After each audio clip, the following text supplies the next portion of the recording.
Assalamualaikum warahmatullahi wabarakatuh. Pertama-tama saya ucapkan terima kasih kepada Bapak Ibu Muji yang telah meluangkan waktunya untuk menonton video presentasi saya. Dan saya juga mengucapkan terima kasih kepada kedua pembimbing saya, yaitu Bapak Yasir Rizal dan Bapak Muhammad Ihsanullah, yang telah membantu saya dalam penulisan skripsi saya. Perkenalkan, nama saya Ferdiatong 05. Baiklah, saya akan mempresentasikan dalam revitalisasi Pasar Parangwa, Kecamatan Benu Hampu, Kabupaten Agam. Yang pertama, Talama memainkan peran penting dalam mendorong pertumbuhan ekonomi formal. Sehingga setiap orang memiliki kesempatan, pasar lokal juga sering dituding sebagai sumber pasar tempat untuk menyimpan barang-barangnya. Maka kecepatan adalah suatu proses yang harus program vitalisasi pasar tradisional ini tercantum dalam peraturan daerah Kabupaten Agarta rencana pembangunan jangka menengah daerah Dinas Koperasi Usaha Mikro Kecil Menengah atau yang disebut UMKM Perindustrian Perdagangan tahun 2010 sampai 2015. Hal ini selaras dengan Peraturan Menteri Dalam Negeri Nomor 37 Tahun 2017 tentang pedoman pembangunan dan pengelolaan sarana perdagangan. Tujuannya adalah untuk memberikan pedoman bagi pemerintah pusat, pemerintah daerah, dan badan usaha milik negara, badan usaha milik daerah, koperasi, dan atau swasta dalam melaksanakan pembangunan. Menurut data bahwa pemerintah Kabupaten Agam, Provinsi Sumatera Barat, sepanjang tahun 2015 hingga 2021 telah melaksanakan pembangunan 21 dari 30 unit pasar tradisional dengan anggaran sebesar 16,7 miliar. Bisa dilihat dari tabel yang sudah saya tampilkan berikut. Kecamatan Banuhampu adalah kecamatan yang memiliki dua situ, Pasar Pakan Ahad yang berada di Pamutiah dan Pasar Paranglua yang berada di Paranglua. Pasar Pakan Ahad sendiri merupakan pasar mini mama yang kemudian diserahkan kepada Nagari, sehingga pasar dibangun diberikan oleh Dinas Koperindak dan menggunakan anggaran DAK ditambah dengan dana ADD Nagari yang terdiri dari dua tahap. Pasar Nagari Paranglua berdiri pada tahun 1951 yang dibangun di atas tanah milik perusahaan jawatan kereta api atau tanah PJKA. Pada saat itu terdapat stasiun kereta api yang sebagian tanahnya tidak terpakai lagi. Berdasarkan kerjasama antara toko untuk mengelola tanah tersebut dan dengan gotong royong masyarakat untuk membangun pasar. Pada bantuan dana untuk didirikannya pasar Impres setelah melihat persaingan pasar di Kabupaten Agam. Dengan begitu, pasar Nagari atas tanah milik PT KAI. Berikut saya tampilkan juga jumlah pedagang pasar Nagari Paranglua dan terlihat tidak ada perubahan yang signifikan. Sayangnya kondisi pasar Nagari Paranglua pada sekarang ini sangat memprihatinkan, baik fisik maupun non-fisik. Jika dilihat dari aspek fisik bangunan, pasar ini sudah 51. Selain itu, permasalahan yang umumnya terjadi pada pasar lokal, yaitu buruknya fasilitas sarana prasarana sampai lemahnya manajemen pengelolaan pasar. Masyarakat pembeli dan pedagang sebagai pengguna pasar Nagari Paranglua sangat mengharapkan supaya pengelolaan pasar dan revitalisasi pasar tidak terrealisasi karena terkendala dengan STKI. Akhirnya tahun 2020 pengelola pasar Nagari Paranglua bersama dengan pedagang pasar Nagari Paranglua berinisiatif untuk merevitalisasi pasar dengan anggaran dan dari retribusi yang dikumpulkan selama ini untuk membahas kebutuhan rencana anggaran pasar oleh pengelola dan para pedagang pasar Nagari Paranglua. Retribusi tersebut kemudian diputuskan digunakan untuk pengelolaan pasar, biaya sewa lahan ke PT KAI, dan revitalisasi Rp6.887.126. Revitalisasi tahap 2 diadakan musyawarah nagari untuk membahas kebutuhan rencana anggaran pasar oleh pengelola dan biaya pasar nagari Rp786.100.000. Jadi alasan pemilihan lokus penelitian ini, yang pertama, pasar Nagari Paranglua adalah Nagari Paranglua terletak pada posisi yang strategis, yaitu di pinggir jalan yang menghubungkan antara kota Bukit Tinggi dengan kota Padang. Pasar Paranglua juga pernah mengharumkan nama Provinsi Sumatera Barat di pentas nasional, yaitu sebagai juara harapan 3 pada ini yang strategis, yaitu berada di pinggiran jalan pada lintas barat Sumatera. Pasar Nagari Paranglua, jika dilihat dari aspek fisik bangunan pasar ini, sudah banyak yang rusak karena sudah berdiri sejak tahun 1951. Alasan pemilihan lokus yang lainnya, yaitu anggaran revitalisasi pasar Nagari Paranglua tidak dapat dari pemerintah, namun anggaran didapatkan dari retribusi pedagang yang dikumpulkan oleh pengelola pasar. Berbeda dengan pasar-pasar tradisional lainnya yang mendapatkan bantuan dari pemerintah daerah ataupun pemerintah provinsi setempat. Sedangkan pasar Nagari Paranglua tidak ada mendapat bantuan dari pemerintah daerah, hanya menggunakan dana dari retribusi yang dikumpulkan dari para pedagang. Fenomena empiris dan teoritis. Partisipasi pedagang merupakan keterlibatan aktif pedagang dalam penyelenggaraan revitalisasi pasar Nagari Paranglua. Pedagang sangat mendukung diselenggarakannya revitalisasi yang dapat dilihat dari Nagari Paranglua. Wujud partisipasi pedagang dalam revitalisasi pasar Nagari Paranglua adalah dengan turut menyumbangkan gagasan atau pemikiran dan hadir dalam rapat musyawarah perencanaan revitalisasi pasar. Partisipasi pedagang dalam revitalisasi pasar Nagari Paranglua dinilai kurang aktif. Hal ini kurangnya partisipasi dalam kemanfaatan atau para pedagang masih kurang mengambil manfaat dari revitalisasi. Selain itu, partisipasi dalam implementasi hanya dilakukan saat pertama revitalisasi tidak bersifat kontinu. Selanjutnya, partisipasi evaluasi juga hanya melihat dari segi pengelolaan, tidak melihat dari segi proses revitalisasi pasar. Namun, di dalam revitalisasi pasar nagari Peran 2, keterlibatan masyarakat dapat dikatakan masih kehadiran rapat dan diskusi. Masyarakat diberi kesempatan untuk memberikan gagasan distribusi pasar. Tetapi para pedagang tidak turut aktif dalam revitalisasi pasar tradisional. Bahkan lebih banyak tentang pengelolaan pasar, bukan proses revitalisasi pasar tradisional.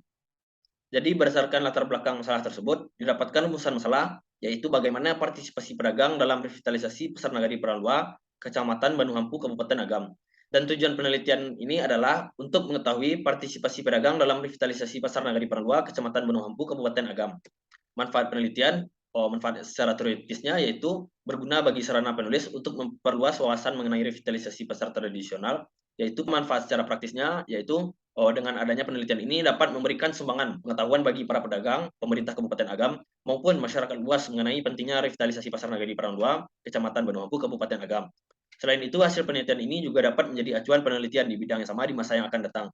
Penelitian terdahulu yang relevan, yaitu penelitian Ibran dengan judul Partisipasi Masyarakat dalam Pembangunan di Desa Lerepako, Kecamatan Laya, Kabupaten Konawe Selatan pada tahun 2018. Yang kedua, penelitian dari Andi Sultan dengan judul Revitalisasi Pasar Tradisional sebagai upaya meningkatkan kualitas hidup masyarakat di Kecamatan Kepulauan Selayar, Provinsi Sulawesi Selatan pada tahun 2019. Yang ketiga, ada penelitian dari Suranto dan Wartini dengan judul Partisipasi Masyarakat dalam Pembangunan Desa Sambirembe, Kecamatan Kalijambe, Kabupaten Sragen pada tahun 2020. Di sini saya menggunakan teori dari Cohen dan Abhav, yaitu yang pertama ada partisipasi dalam pengambilan keputusan, yang kedua partisipasi dalam pelaksanaan, yang ketiga partisipasi dalam pemanfaatan, dan yang terakhir partisipasi dalam evaluasi. Berikut dapat dilihat skema pemikirannya dan definisi konsep. Yang pertama, revitalisasi pasar tradisional, yaitu upaya mensinergiskan sumber daya yang ada di pasar tradisional secara komprehensif dan terintegrasi sehingga dapat meningkatkan daya saing pasar tradisional dengan mempertahankan kekasih pedagang, yaitu sebuah proses yang menyediakan individu suatu kesempatan untuk mempengaruhi keputusan-keputusan publik dan merupakan komponen dalam proses keputusan yang demokratis.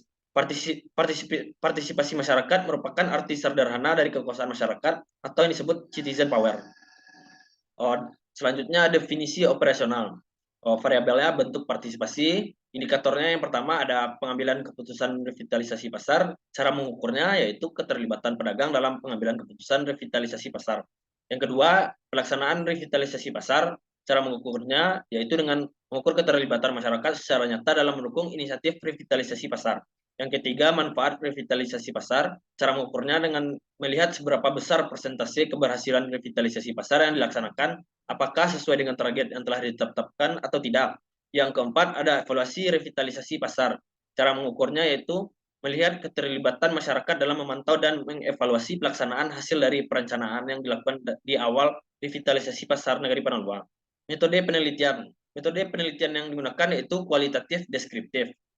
Yang dengan teknik pengumpulan data, observasi, melalui wawancara. Wawancaranya yaitu satu orang camat bermampu, 10 orang pengelola pasar, dan 5 pedagang di pasar Nagari Pananua. Yang ketiga, dokumen pendukung. Teknik pemilihan informan menggunakan teknik purposive sampling.